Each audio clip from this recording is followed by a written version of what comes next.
오늘 말씀은 훈계와 꾸지람에 반응하는 의인과 악인이 상반된 태도를 보여주며 또한 현재 우리 위치가 어디에 있으며 또한 어디에 서 있어야 하는지를 보여주는 것이 오늘의 말씀입니다. 1절의 시작은 이러합니다. 지혜로운 아들은 아비 훈계를 들으나 거만한 자는 꾸지람을 즐겨 듣지 아니하느니라. 여기서 들으나 또 듣지 아니하느니라 라는 의미는 단순히 귀로 듣고 안 듣느냐의 차이를 나타내는 것이 아닙니다. 이것은 듣고 나서 행동으로까지 어떻게 이어지느냐의 차이를 나타내는 말입니다.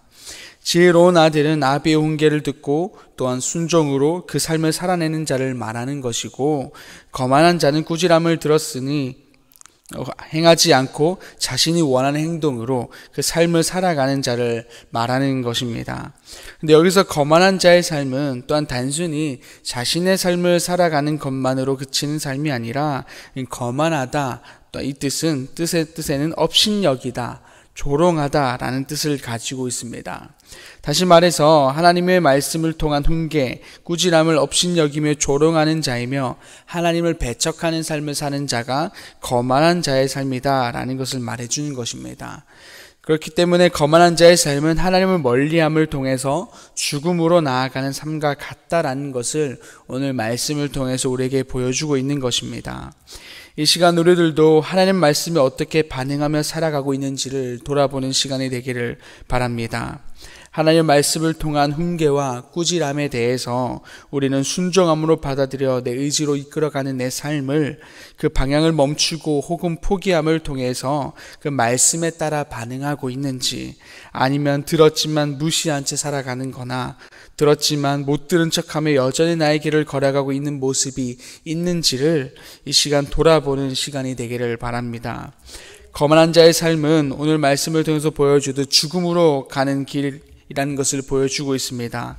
스스로 내가 원하는 것을 선택하고 또 결정하는 것을 통해서 자유로운 삶이다 라고 말할 수 있을지 모르겠지만, 그것은 자유가 아니라 결국에 죽음으로 나아가는 삶이다 라는 것을 우리는 분명히 기억해야 할 것입니다. 오직 말씀에 따라 우리의 삶을 고쳐나가며 또 말씀 안에 있는 삶만이 진정한 자유한 삶이다라는 것을 더욱더 기억하는 우리가 되기를 바라고, 더 나아가서 생명이자 구원의 삶 가운데 거하는 것임을 기억하는 우리가 되기를 소망합니다. 그래서 우리 모두가 하나님의 말씀을 통한 교훈 또는 꾸지람이 오히려 감사로 다가오는 시간이 되기를 바라고, 이것을 또 감사로 모든 것을 받아들여 생명의 길에 서고 구원을 품는 우리가 되기를 소망합니다.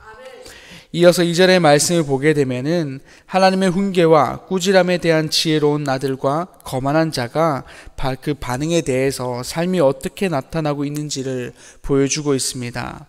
2절에서 사람은 입의 열매로 인하여 복록을 누리지만 마음이 괴사한 자는 강포를 당한다 라고 말하고 있습니다. 지혜로운 사람은 입의 열매로 인하여서 복록을 누리는 삶을 산다라고 말하고 있는데, 여기서 입의 열매는 땅, 들, 포도원의 소산이나 이 열매에 대한 주로 음식에 관한 이 물질적인 풍요를 누린다라는 것을 말해주고, 또한 그 풍요가 일시적인 것이 아니라 영원히 그 지속적으로 누리는 삶이다라는 것들을 말해주고 있는 것입니다. 즉 꾸지람을 듣고 훈계를 듣는 이에 대해서 지혜로운 자는 이 하나님의 말씀을 듣고 행함을 통해서 결국에 이러한 복록을 누린다라는 것입니다. 반대로 마음이 괴사한 자라는 것의 의미는 불성실하게 행동하다, 괴롭히다, 못쓰게 만들다라는 의미로 그 영혼과 마음이 불성실하며 악을 도모하며 자신의 이익을 위해서 은밀하게 타인을 해치는 자를 가리킵니다. 결국 하나님 뜻이 아니라 자신의 그 뜻대로, 자신의 생각대로 행하는 자, 결국 마음이 괴사한 자는 거만한 자들이 된다는 것이고, 결국 이들은 강포를 당하는 삶을 산다라는 것들을 말해주고 있습니다. 또한 여기서 강포라는 것은 무엇이냐, 결국에 난폭하게 취급하다, 맹렬히 압박하다, 손상시키다 라는 의미로 그들이 행하는 것들은 고스란히 자신들이 돌려받게 된다라는 것을 말해주고 있는 것입니다. 자신의 뜻대로 살아가는 삶, 그렇게 나아가는 자의 삶에는 그렇게 자신들이 돌아오는 것이 무엇이냐? 좋은 것들, 선한 것들이 아니라 오히려 난폭하게 취급을 받는 것, 맹렬하게 압박을 받는 것, 손상시키는 것, 자신의 삶이 이렇게 힘든 가운데 놓여진다라는 것들을 말해주고 있는 것입니다. 또한 이것의 연속된 삶이 결국에 죽음으로 나아가는, 그런 멸망으로 나아가는 그런 삶이다라는 것을 말해주는 것이죠.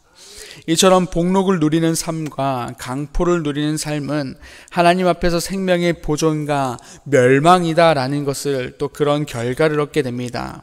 오늘 3절의 말씀도 그렇습니다. 입을 지키는 자는 자기의 생명을 보존하나 입술을 크게 벌리는 자에게는 멸망이 오느니라 라고 나와 있습니다. 입을 지키는 자, 즉 하나님 말씀에 대해서 지혜의 훈계를 받는 자는 복록을 누리는 삶을 더해서 그들의 삶은 더 나아가 생명을 보존을 받는, 그런 생명을 얻는 삶을 살게 된다라는 것이죠. 삶에서 자신이 지켜야 할 것과 말아야 할 것, 또한 따라야 할 것과 따르지 말아야 할 것들을 분별하여서 살아갈 때 그 말씀이 그와 함께 있게 되는 것이고, 동시에 하나님의 함께함을 통해서 그들의 생명이 그렇게 하나님 가운데 보존받을 수밖에 없는 구원의 삶으로 이어질 수밖에 없게 된다라는 것을 말해주는 것입니다. 반대로 입을 크게 벌린다라는 것은 이 모든 것들을 받아들인다라는 것입니다. 앞서 입을 지키는 자가 지켜야 될 것과 또 말아야 될 것들, 이런 것들을 구별하면서 또 분별하면서 나아가지만, 입술을 크게 벌리는 자는 그런 것을 분별하지 않고 원하는 것들 스스로가 생각함을 통해서 다 받아들인다라는 것입니다. 그렇게 자신이 원하는 것들을 받아들이고 하나님 원하는 것들을 분별하는 것이 아니라 내 뜻과 내 욕심을 가지고 모든 것들을 받아들임을 통해서 그런 삶은 결국에 하나님의 말씀이 없는 삶이 되는 것이고, 그것은 결국에 더 나아가서 생명의 보존이 아니라 생명을 잃는 행위가 될 수밖에 없다라는 것, 또 그래서 3절에서 말하는 멸망이 그 가운데 있을 수밖에 없다라는 것을 말해주는 것입니다. 우리들도 이 시간 각자의 삶의 자리에서 지혜를 따라 말씀의 삶을 살아가는 우리가 되기를 소망합니다. 그렇게 하여서 우리의 삶에 늘 하나님의 말씀 가운데 있고, 또 그로 인해서 그 복락을 누리며 그 생명의 구원을 함께 누리는 우리들의 삶이 되기를 소망합니다. 솔로몬은 계속해서 지혜 안에 거하는 삶과 그렇지 못한 삶을 우리들 가운데 말씀해 주고 있습니다. 9절에서는 의인의 빛은 환하게 빛나고 악인의 등불을 꺼진다. 13절에서 말씀을 멸시하는 자는 자기에게 패망을 이루고 계명을 두려워하는 자는 상을 받느니라. 또한 17절에서는 악한 사자는 재앙에 빠져도 충성된 사신은 양약이 되느니라. 이렇게 지혜 안에 거하는 삶이 얼마나 복된 삶인지 우리를 향해서 수도 없이 말해주고 있다라는 것이죠. 그러나 많은 이들은 지혜가 주는 복된 삶을 스스로 움켜쥐고 그렇게 하는 안타까움을 발견하게 됩니다. 그 안타까움은 결국에 분쟁이 있을 수밖에 없게 되는 것이고, 또한 서로가 서로에게 상처와 아픔만을 주는 그러한 삶밖에 없다라는 것입니다. 그런데 여기서 이 안타까움에 속한 이 거만한 자 혹은 미련한 자들이 이러한 삶을 즐기고 원할까라는 것입니다. 물론 그 가운데 오는 희열이나 쟁취에 대한 그런 게 있을지 모르겠지만, 결국에 그들도 그 가운데서 살고자 하는 그러한 모습이 있다라는 것이죠. 쟁취함을 통해서 내가 더욱더 잘 살고자 하는 그러한 모습, 또한 무언가를 얻고자 함을 통해서 내가 이전보다 더 나은 모습, 그런 모습 가운데 있는 발버둥이다라는 것입니다. 그래서 그럼에도 불구하고 거만한 자, 미련한 자가 잘 되기를 바라지만 그 가운데서 잘못됨 가운데 취하고 있는 이유는 무엇일까라는 것을 보게 되면은 그들이 어떻게 해야 진정으로 생명의 길 가운데 거하는지를 모르기 때문이다라는 것입니다. 그렇기 때문에 오늘날 우리들은 더욱 철저하게 지혜 가운데 속하여서 지혜를 누리는 삶을 살아야 한다라는 것입니다. 그래서 그 삶으로 말미암아 거만한 자, 미련한 자들에게 진정한 지혜를 보여줌을 통해서 지혜 안으로 초청하는 그러한 삶이 되어야 된다라는 것이죠. 오늘의 말씀도 보게 되면은 솔로몬이 지혜 가운데 사는 삶이 너무나 복되다라고 말하면서 지혜 가운데 거할 것을 우리들 가운데 말하고 있는 것입니다. 우리들도 이 말씀이 우리의 생명이 사는 것으로 그치는 것이 아니라, 그렇게만 끝나는 것이 아니라 솔로몬이 세상을 향해 외치듯이 우리 또한 세상에 죽어가는 그 영혼들, 여전히 미련하고 거만한 자 있는 삶을 살아가는 자들에게 우리들은 이 삶을 통하여서 그들 가운데 외침이 되어야 한다라는 것입니다. 이것이 진정한 삶이다. 이것이 진정으로 정말 옳게 살아가는 것이고 진정한 생명의 그 구원 가운데 있는 것이다 라는 것을 우리가 지혜 안에 온전히 살아서 그들 가운데 보여줘야 한다라는 것입니다. 살고 싶어서 발버둥 치지만 어떻게 발버둥 쳐야 하는지 몰라서 여전히 거만하고 미련한 자의 삶을 사는 이들에게 산다라는 것이 무엇인지, 구원이라는 것이 무엇인지를 우리가 지혜 안에서 철저하게 살아내어서 그들 가운데 보여주어야 한다라는 것입니다. 이 시간 우리가 지혜의 삶을 온전히 소망하면서 살아가길 소망합니다. 지혜의 말씀을 소망하고 또한 말씀을 통하여서 구원 가운데 사는 우리가 되기를 바랍니다.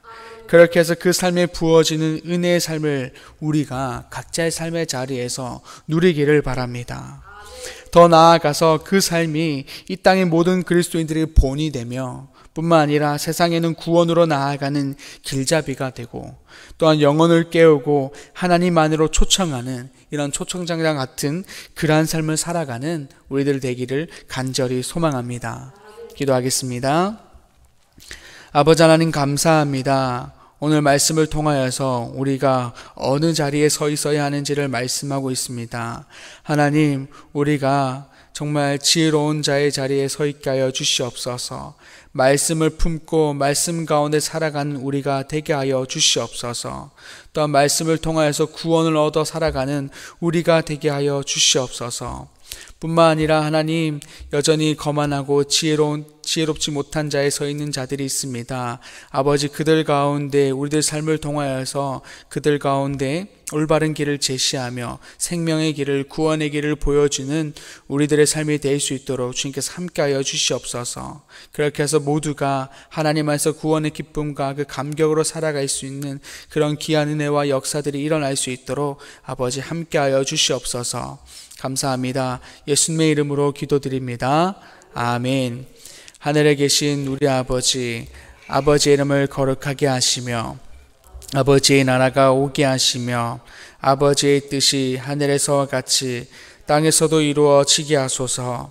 오늘 우리에게 일용할 양식을 주시고 우리가 우리에게 잘못한 사람을 용서하여 준 것 같이 우리 죄를 용서하여 주시고 우리를 시험에 빠지지 않게 하시고 악에서 구하소서.